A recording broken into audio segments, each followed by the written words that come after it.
This is Grape video number 6, Principles of Grapevine Training. The building of a pole barn requires a plan.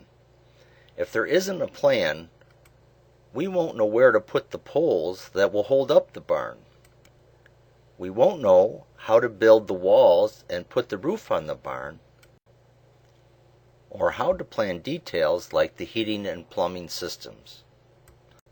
When we plan, it all comes together. Similarly, when we work with grapevines, we need a plan. The grower needs a vision of the desired structure of the grapevines when he starts to plan a new vineyard. What will the vines look like when they are 3 or 4 years old and are fully mature? Grapevine training means establishing an orderly growth form of a vine.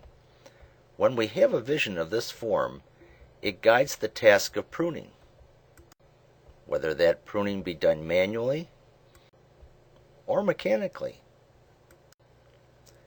Regardless of how a grapevine is pruned, the pruner must have a vision of what the vine will ideally look like after the pruning is done. We'll now discuss grapevine training, but then we'll go on to talk about grapevine pruning, which is the most important vineyard task. Over the centuries, numerous growth forms have been devised for grapevines. We call each of these a grapevine training system. We can define a grapevine training system as a sustainable growth form of a grapevine. The details of more popular grapevine training systems used in cool climate viticulture will be given in subsequent videos. But first, let's review some of the basic concepts of the grapevine training systems. This presentation assumes that the viewer is aware of the vine terminology which was presented in earlier videos in this series. If you need a review of that vine terminology, follow the link below. One of the most common grapevine training systems used for wine grapes is often called VSP. That stands for vertically shoot positioned. Here is a Cabernet Franc vine managed with the VSP training system. We'll illustrate the VSP training system schematically. We'll begin with a vineyard trellis with a configuration of trellis wires as illustrated here. In its most simple form, the VSP training system has a single trunk extending from the ground to just below a trellis wire, which is at mid-height on the trellis. You can see here we've extended the trunk to a trellis wire that's 42 inches above the ground. Several options are possible to describe the rest of this training system. We'll choose a common option, which is to place bilateral cordons along that 42-inch trellis wire. Along this cordon, let's put fruiting spurs uniformly spaced 5 inches apart. Each of those spurs will be pruned to retain 2 nodes per spur. Therefore, as the shoots grow from these nodes, we will have shoots spaced about 2.5 inches apart. That will give us an ideal shoot density along the trellis of about 5 shoots per linear foot of trellis. That's it. An idealized concept of the form of a grapevine, which is called VSP. Later, we'll look at variations of VSP training and present some pros and cons of this training system. For now, we have a specific mental picture of a grapevine training system called VSP. If a vineyardist chooses to use the VSP training system, He then attempts to apply this ideal shape to every vine in the vineyard. However, no two vines are identical. Therefore, when actually managing individual vines, it often becomes necessary to compromise aspects of the chosen ideal shape of the vine. For example, here is a section of cordon that is barren for quite a distance. So there will be no chance to establish spurs 5 inches apart. There will be no chance to develop shoots spaced 2.5 inches apart. Here is a cordon with numerous shoots originating at one location. This is another deviation from the ideal growth form for VSP training. Nevertheless, the goal is always the same: to come as close as possible to the ideal shape for the chosen grapevine training system, in this case VSP training. Modern viticulture has increasingly recognized the importance of vine training systems for vine function and vine performance. The contemporary viticultural topic called canopy management, and its associated phrases like leaf removal, shown here, and fruit exposure, shown here. And here's another canopy management tool, shoot positioning. All of these canopy management tools are rooted in a grower's choice of a vine training system. Let's consider what factors influence the choice of a vine training system. First of all, a suitable grapevine training system must be sustainable. That is, it should be capable of serving a grower's needs for several years. This is a Michigan Concord grape vineyard more than 100 years old. For at least the past 35 years, it has been managed with a top-wire cordon training system, which looks like this after pruning. The sustainability of cool climate vineyards may be threatened by winter injury to grapevines. The death of semi-permanent parts of the grapevines, like trunks, arms, and cordons, can make it difficult to establish the mature growth form of a vine training system. Here are Chardonnay vines that were severely winter injured. Base buds eventually produced base shoots at random locations on the vine. It took 2 years to retrain these vines back to their original VSP training system. Here's a Riesling vineyard with Scott Henry training.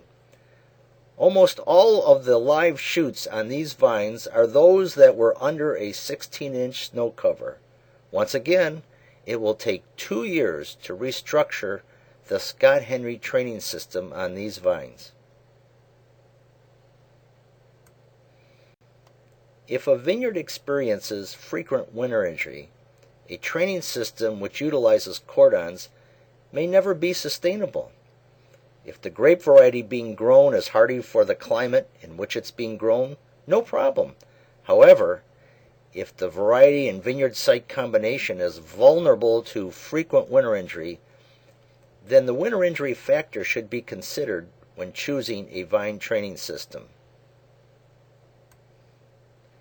In a later video, we'll describe this fan training system, which is suitable for vineyards prone to frequent winter injury.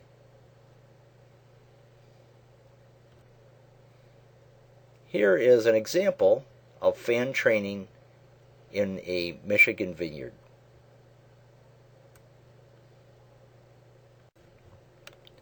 Vine training systems which utilize cordons and short canes or fruiting spurs lend themselves to unskilled pruning labor and or mechanical pruning. This is a California vineyard with seemingly endless rows. Unskilled labor can easily and quickly be taught how to prune these cordons to retain 2 to 3 node fruiting spurs. Labor savings in the process of pruning is often a major factor influencing the selection of a vine training system. I believe this is often the case when VSP training is chosen. We'll talk about this in more detail when we discuss VSP in a future video. Training systems which utilize long canes require skilled pruning labor, and they're not mechanizable. Nevertheless, training systems which utilize long cane pruning should not be automatically discarded from consideration. They may be the best approach in particular vineyard situations. For example, when we discuss the Scott Henry training system, we'll see that long fruiting canes can be very useful. They facilitate the downward positioning of shoots originating on the lower fruiting wire as shown here. Fruit exposure to sunlight is often desirable for enhancing fruit quality in a cool climate vineyard. When grapevines are relatively small, there may be no advantage of one vine training system over another. Regardless of the training system chosen, all leaves and clusters are likely to be well exposed to sunlight on small vines. Fruit exposure to sunlight becomes an issue when vines are large and there can be many layers of leaves that may keep fruit shaded. Some vine training systems promote fruit exposure on large vines better than others. In such situations, the canopy management practices of summer pruning, shoot positioning, and leaf removal become important grower tools. Vine training systems which place fruit in an orderly fruit zone lend themselves to manual or mechanical summer pruning, shoot positioning, and leaf removal. For example, here is a schematic drawing of the Scott Henry training system illustrating how it facilitates fruit exposure to sunlight. Vine training systems which systematically place clusters in orderly arrangements are also advantageous for hand harvesting. Arturo is smiling here because he knows that he and his whole crew will be making good money from this harvest because they will harvest a lot of fruit per hour and make good wages. With mechanical harvesting, vine training systems must situate fruit high enough on the trellis so that it can be caught by the catching plates of the harvester. This is a vineyard of the Verdicchio variety in the Marche region of Italy, and it's being harvested by a pull-behind Poulenc harvester. The fruit zone is high enough above the ground so the harvester catching plates can get under the fruit. The renewal zone is the part of the vine where nodes are retained at the time of dormant pruning for fruiting the next growing season. The more these nodes are exposed to sunlight, the more fruitful they will become for fruiting the next growing season. A vine training system may promote a shaded renewal zone. For example, this very large Sauvignon Blanc vine is being managed with the VSP training system. The fruit and the renewal zone are buried in deep shade under many layers of leaves. If this situation is not corrected, overall low vine fruitfulness may reduce crop level below a targeted goal, and the grapevine may become even larger. Let's review 5 factors that will influence a grower's choice of a vine training system. The first, sustainability. Will the vine training system chosen last a grower many years reliably well, or will something like winter injury cause a problem in the stability of that vine training system? Pruning techniques. What pruning techniques will be used on the vines that are being trained? Are the pruning techniques, be they manual or mechanical, compatible with the vine training system being chosen? Need for fruit exposure to sunlight. Most vineyards in cool climates benefit from fruit exposure to sunlight. Will the chosen vine training system help facilitate that fruit exposure or not? harvesting methods. Whether the harvesting methods be manual or mechanical, will the vine training system that's chosen be conducive to those techniques at harvest time? And fifth, concern for node quality in the renewal zone. We need to have good exposure of the renewal zone to produce fruitfulness for the following growing season. Does the vine training system that was chosen promote the development of fruitful nodes in the renewal zone?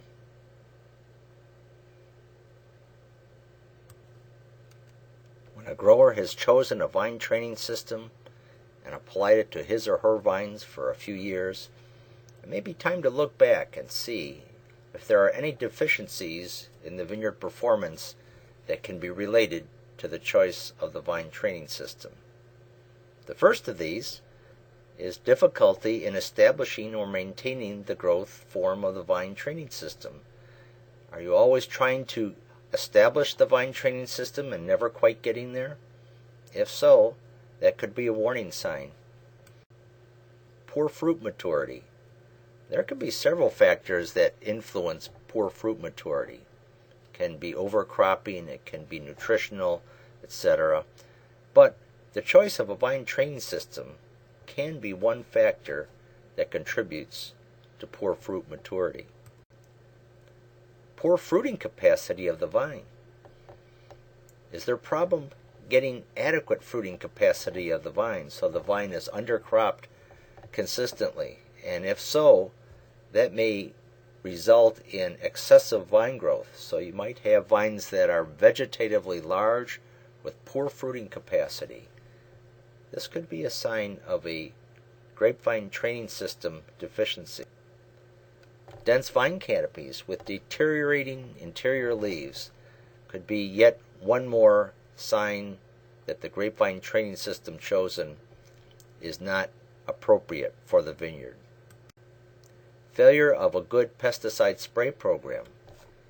If you diligently apply fungicides and insecticides to your vineyard and yet you do not have good control of those pests, well, perhaps excessive canopy, poor penetration of your pesticides may be a problem, and that could be rooted in the choice of the vine training system. And sixth, difficulty in performing good vine canopy management. That is, do you have problem exposing the fruit to sunlight? Do you have problem with leaf removal? Do you have problems with shoot positioning when it's warranted? Or adjusting shoot density because your grapevine training system is not conducive to those practices? If so, that can be a sign of a deficient grapevine training system. In our next video, we'll talk in detail about the VSP training system, and we'll talk about its attributes, the pros and cons of it. So until next time, we hope this has been helpful to you, and we'll see you for Grape video number 7 on VSP, the grapevine training system often used by wine grape growers.